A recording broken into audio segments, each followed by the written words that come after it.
Oke, assalamualaikum warahmatullahi wabarakatuh. Perkenalkan, saya Vicky Agnes Arundi. Saya dari Universitas Nasional. Di sini saya ingin menerangkan tentang materi kelima, yaitu analisis kebutuhan perangkat lunak dalam rekayasa perangkat lunak. Sebelum masuk ke materi, saya cuma ingin mengingatkan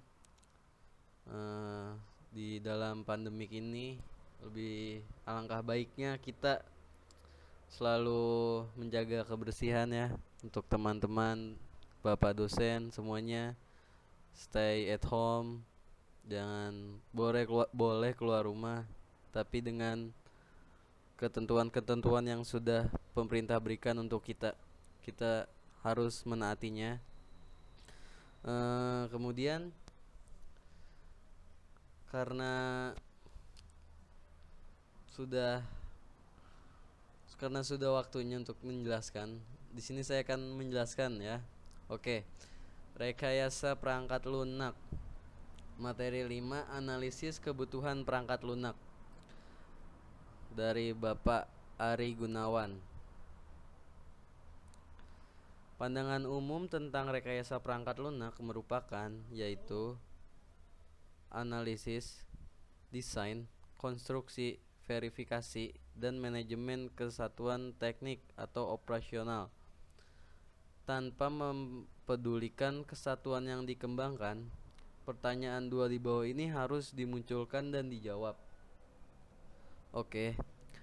Yang pertama, masalah apa yang harus dipecahkan? Karakteristik kesatuan apa yang dipakai untuk menyelesaikan masalah tersebut? Bagaimana kesatuan dan pemecahan tersebut diadakan? Kemudian, pendekatan apa yang dipakai untuk menemukan kesalahan-kesalahan yang dibuat dalam desain dan konstruksi dari kesatuan tersebut? Bagaimana kesatuan tersebut ditopang selama adaptasi dan selama perbaikan? Oke. Usaha yang berhubungan dengan RPL dapat dikategorikan menjadi 3 fase umum, yaitu yang pertama, fase definisi atau definition phase, berfokus pada apa, yaitu what. Pengembang harus mampu mengidentifikasi apa saja, yaitu apa yang akan diproses pertama. Kemudian yang kedua, fungsi dan unjuk kerja apa yang dibutuhkan. Lalu, tingkah laku sistem seperti apa yang diharapkan. Kemudian, interface apa yang akan dibangun, ya. Kemudian, batasan desain apa yang ada. Lalu, kriteria validasi apa yang dibutuhkan untuk mendefinisikan sistem yang sukses. B. Fase pengembangan, development phase, yaitu berfokus pada bagaimana selama masa pengembangan. Kemudian teknisi harus mendefinisikan bagaimana data dikonstruksikan. Pelanggan yang komprehensif di awal evolusi sebuah proyek beresiko membangun pemecahan yang elegan untuk masalah-masalah yang salah. Akhirnya, manajer yang tidak begitu memperhatikan proses beresiko menyisipkan metode teknik yang cakap serta piranti ke dalam sebuah ruang hampa. C. Fase solusi, decision making. Manajer melakukan proses pengambilan alternatif terbaik untuk memutuskan proyek yang akan dilakukan. People, faktor manusia yang menjadi sangat penting, sehingga software engineering institute telah mengembangkan sebuah model kematangan kemampuan manajemen manusia atau PMCM, People Management Capability Maturity Model. yang fungsinya untuk mempertinggi kesiapan organisasi PL untuk mengerjakan aplikasi yang semakin kompleks dengan membantu menarik, menumbuhkan atau memotivasi dan menyebarkan memelihara bakat yang dibutuhkan untuk mengembangkan kemampuan perkembangan perangkat lunak mereka. PMCMM membatasi area praktek bagi masyarakat PL dalam hal yang pertama rekrutmen, kemudian seleksi, terus unjuk kerja, D pelatihan, lalu kompensasi, perkembangan karir, dan desain kerja organisasi, perkembangan tim atau kultur. People penjadwalan, langkah-langkah yang harus dilakukan dalam penjadwalan. Identifikasi sekumpulan tugas yang pertama. Yang kedua, pastikan keterkaitan antar tugas. Yang ketiga, estimasi usaha untuk tiap-tiap tugas. Lalu, tentukan pekerja dan sumber-sumber lainnya. Kemudian buat jaringan tugas. Dan yang terakhir, buat jadwal kerja berdasarkan waktu. Itu yang paling penting agar semua tidak terpressure gitu ya. Penelusuran dan pengendalian. Penelusuran dan pengendalian dilakukan setelah ada penjadwalan yang pasti, yaitu memeriksa apakah tugas telah dilaksanakan sesuai dengan jadwal, masalah, dan problem. Sebelum proyek ini dimulai, yang pertama Anda harus praktikan yaitu objektivitas harus ditetapkan. Lalu ruang lingkup harus ditetapkan. Pemecahan alternatif yang harus dipertimbangkan. Kemudian ini nih, teknik harus didefinisikan. Kemudian batasan harus didefinisikan.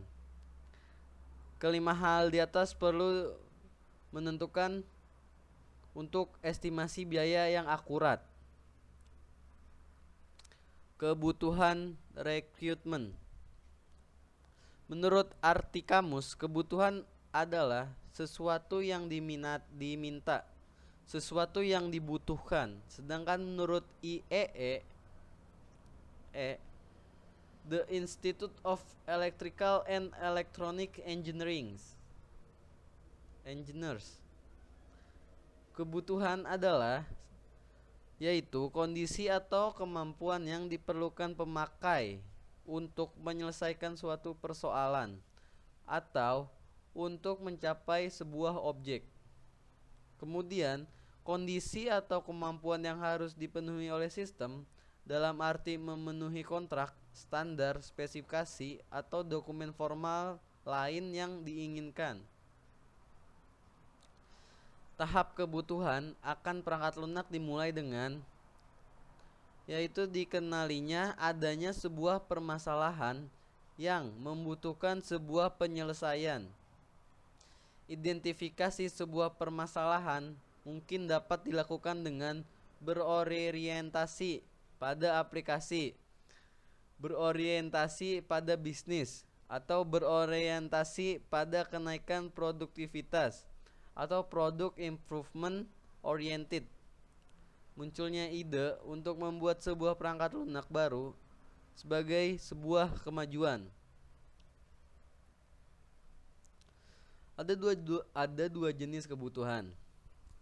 Yang pertama itu behavioral, apa yang dilakukan oleh sistem, input dan output dari ke sistem.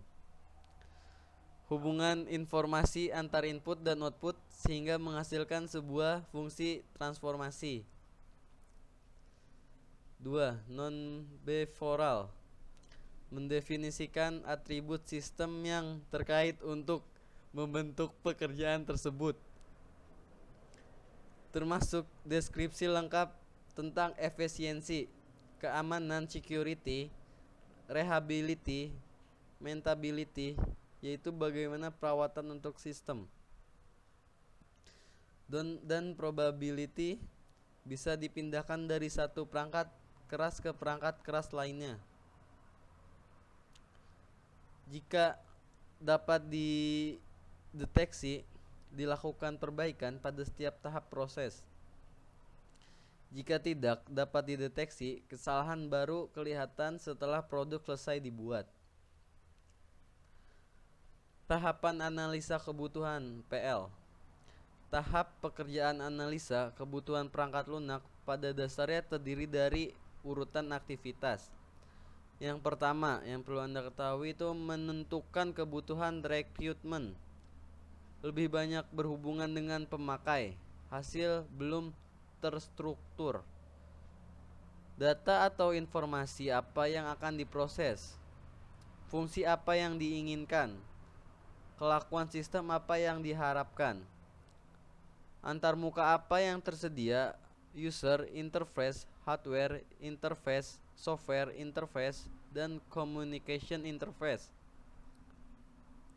Sintesis yang kedua, mengubah kebutuhan yang belum terstruktur menjadi model atau gambar dengan memanfaatkan teknik dan metode analisis tertentu.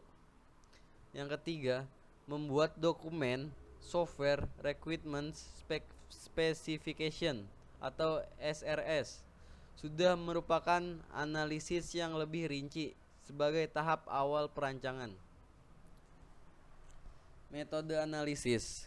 Metode atau teknik untuk melakukan analisis kebutuhan perangkat lunak dikelompokkan berdasarkan pendekatan yang diambil pada saat melakukan aktivitas tersebut. Berorientasi aliran data, data flow oriented atau functional oriented dengan teknik top down atau bottom up. Selain dalam materi ini, saya juga mengambil referensi dari Google. Untuk agak lebih jelasnya, mari kita baca bersama. Ini menyangkut metode atau teknik yang dapat digunakan pada analisis kebutuhan. Analisis kebutuhan merupakan suatu proses untuk mendapatkan informasi, model, dan spesifikasi tentang perangkat lunak yang diinginkan. Ada 3 faktor yang memengaruhi pada tahap analisis tersebut, yaitu 1. Lengkap, 2. Detail, 3. Benar. 3 faktor di atas merupakan faktor yang paling berpengaruh terhadap sukses atau tidaknya analisa yang dilakukan untuk mengetahui kebutuhan apa saja yang dibutuhkan oleh klien. Namun pada tahapan analisis, kebutuhan ada saja kendalanya yang dihadapi. Antara lain, klien tidak memiliki pengetahuan yang cukup tentang dunia komputer. Itu yang paling sering terjadi. Cara klien mengungkapkan keinginan membingungkan. Ya, itu kurangnya waktu pertemuan antar klien dan pengembang. Mungkin karena kedua belah pihak sibuk dengan urusannya masing-masing. Kemudian,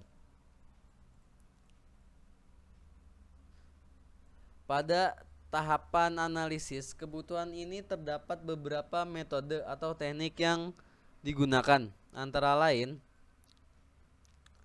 yaitu survei kuesioner, lalu interview atau wawancara, kemudian observasi, lalu analisa dokumen, kemudian JAD, Joint Application Development, lalu ethnography,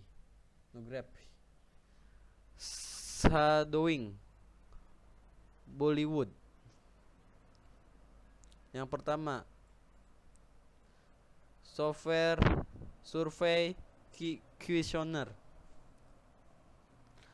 Kuesioner adalah daftar pertanyaan operasional yang ditanyakan pada responden terpilih untuk menjawab hipotesis-hipotesis yang dikembangkan sesuai tujuan penelitian. Lalu yang kedua, Interview atau wawancara. Metode ini merupakan teknik pengumpulan rekrutmen yang paling umum dilakukan.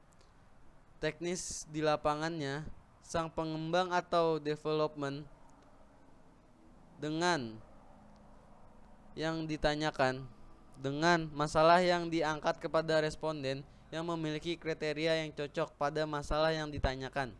Berikut langkah-langkah interview, yaitu memilih target interview, mendesain pertanyaan interview, kemudian persiapan, lalu interview, baru follow up. Ini dia observasi yang ketiga. Nah, istilah observasi berasal dari bahasa Latin yang berarti melihat dan memperhatikan. Istilah observasi diarahkan pada kegiatan memperhatikan secara akurat, mencatat fenomena yang muncul dan mempertimbangkan hubungan antar aspek dan fenomena tersebut.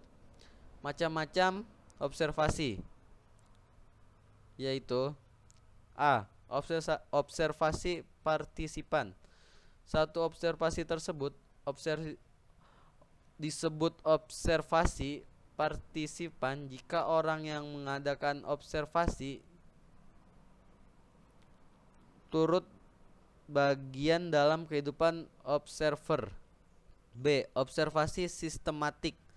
Observasi sistematik bisa disebut juga observasi berkerangka atau struktur, observation. C. Observasi eksperimental. Observasi dapat dilakukan dalam lingkup alamiah atau natural ataupun dalam lingkup eksperimental. Kelebihan teknik observasi.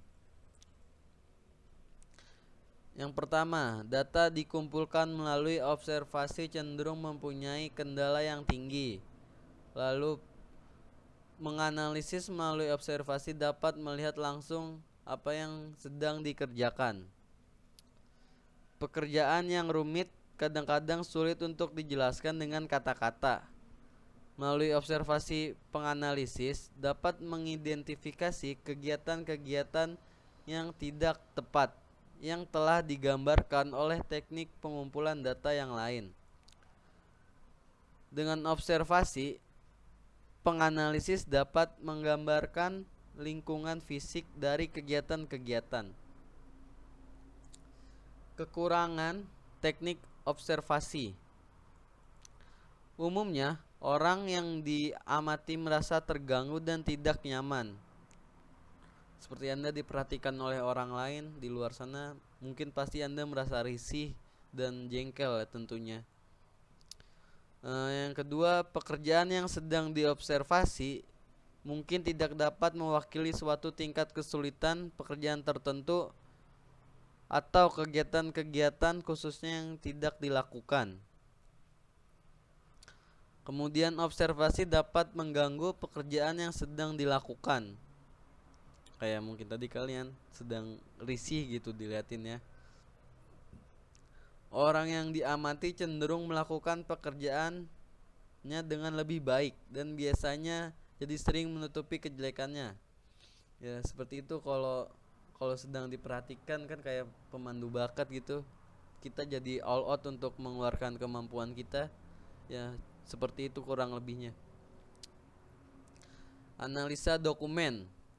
Pada metode analisa dokumen sering juga disebut dengan analisis kegiatan atau activity analysis. Yang kelima, Joint Application Development atau JAD. JAD adalah suatu teknik pengembangan aplikasi yang melibatkan antara pemakai dan profesional dalam pengembangan sistem. Teknik JAD dapat diterapkan di setiap tahap pengembangan sistem. Kita masuk ke proses JAD, didasarkan pada 4 gagasan yang sederhana, yaitu yang pertama, menempatkan orang-orang yang benar ahli dalam pekerjaannya, yang benar-benar expert dalam pekerjaannya. Yang kedua, Orang-orang yang berlatih di dalam teknologi informasi mempunyai pemahaman terbaik dalam pengembangan ini. Lalu yang ketiga, proses-proses sistem informasi dan bisnis. Orang-orang yang bekerja di lapangan dalam bidang-bidang yang terkait mempunyai pengertian yang mendalam dan peran yang berharga dari suatu sistem dan di dalam suatu masyarakat yang lebih besar. Kemudian 4. Sistem informasi terbaik dirancang ketika semua kelompok bersama-sama di satu proyek sebagai mitra yang sama.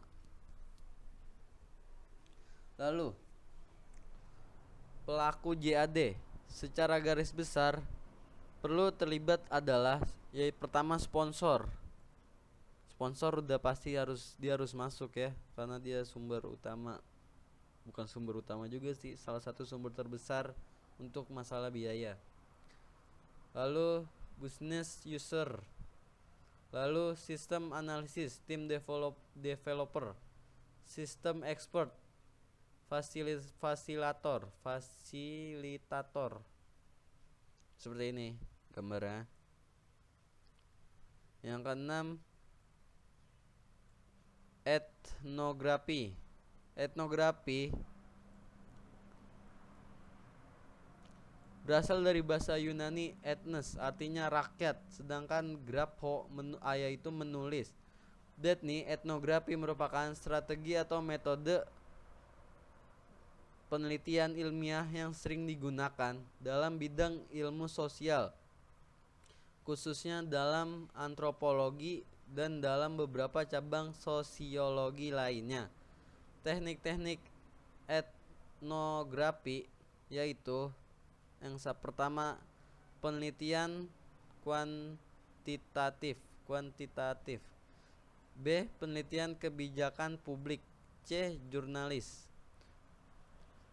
Menurut Denzim, ada 8 prinsip dalam metode etnografi, yaitu ini dia. Kelompok-kelompok harus menggabungkan makna simbolik dengan pola interaksi. Kemudian yang kedua, amati dunia atau permasalahan dari sudut pandang subjek. Yang ketiga, merekam semua perilaku subjek. Yang keempat, metodologi ini harus meliputi tahapan proses atau perubahan dan stabilitas. Yang kelima, bertindak dengan interaksi simbolis sejenis. Yang keenam, melihat makna subjek dengan hubungan sosial. Yang ketujuh, menggunakan konsep terperinci untuk menghindari penjelasan yang sulit. Tetap menjaga perbedaan antara persepsi dan realitas.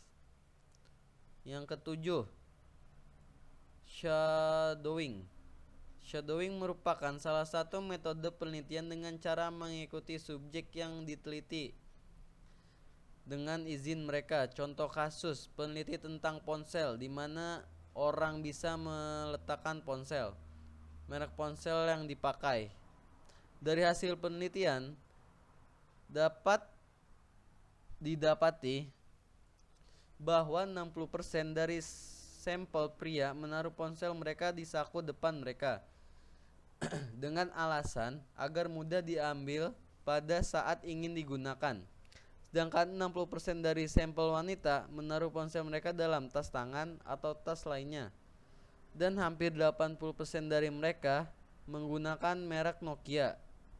Ini mungkin dia survei dulu kali ya, yang saya ambil jurnal ini. Ya dia tahun 2013 masih pada pakai Nokia makanya. Dari hasil penelitian tersebut dapat ditarik kesimpulan bahwa kebanyakan pria menaruh ponsel mereka di depan dengan alasan agar mudah diraih saat diperlukan. Sedangkan wanita kebanyakan menaruh ponsel mereka di dalam tas, tangan, atau tas lainnya dengan alasan kenyamanan. Setelah mengetahui studi kasus di atas, dapat diartikan kesimpulan bahwa shadowing merupakan suatu teknik penelitian di mana teknik ini mengikuti objek yang diteliti seperti bayangan. Metode shadowing dapat memungkinkan peneliti melihat karakteristik pengguna objek tersebut, bagaimana objek tersebut digunakan, serta apa yang membuat objek tersebut digunakan.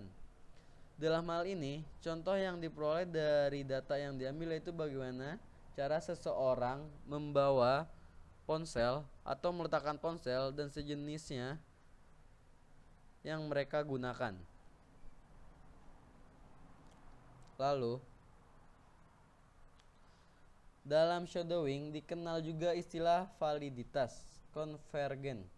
Validitas konvergen adalah bagaimana peneliti mempengaruhi pikiran peneliti dan desain apa saja yang akan dibuat. Setelah mendapatkan hasil dari penelitian tersebut, ada dua hal yang harus diperhatikan. Yang pertama, menunjukkan bahwa peneliti tidak hanya pergi ke suatu budaya dan menerapkan satu metode saja, melainkan menerapkan banyak metode dan menyeimbangkan semua data dengan tujuan untuk mencapai validitas konvergen. Yang kedua,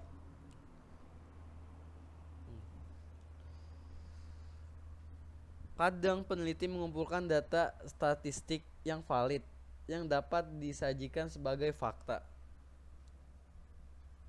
Kemudian yang ke-8, Bollywood. Metode Bollywood adalah metode yang dikembangkan untuk mengetahui respon masyarakat terhadap satu hal dengan menggunakan cara-cara yang mengacu pada kebiasaan dan budaya masyarakat setempat. Contoh kasusnya, perusahaan sereal Kellogg mendirikan cabang di India dan Kellogg melakukan kesalahan dengan tidak memperhatikan kebiasaan orang India dalam memakan sarapan mereka di pagi hari. Alhasil, Kellogg pun bangkrut karena tidak ada masyarakat India yang makan sereal pada sarapan mereka. Ya itu dia mungkin kurang survei atau gimana ya, saya juga tidak begitu paham. Tahapan Bollywood dibagi menjadi 9 tahapan tersebut dikategorikan ke dalam rasa 9 atau emosi yang digunakan dalam seni tradisional. Pertunjukan India, rasa 9 tersebut antara lain, yang pertama, Singara, keinginan atau romance. Hasya, kegembiraan. 3. Karuna, patos atau kesedihan. 4. Rudra, marah. 5. Mengarang atau berani atau heroik. Bayanak, takut atau teror. Vibhatsa, jijik. Buta, heran atau terkejut. Santa, damai dan ketenangan. Dapat diartikan kesimpulan bahwa sebuah dunia budaya yang lebih modern tidak selalu berarti sebuah dunia yang lebih homogen. Apa itu homogen? Kita cari bersama.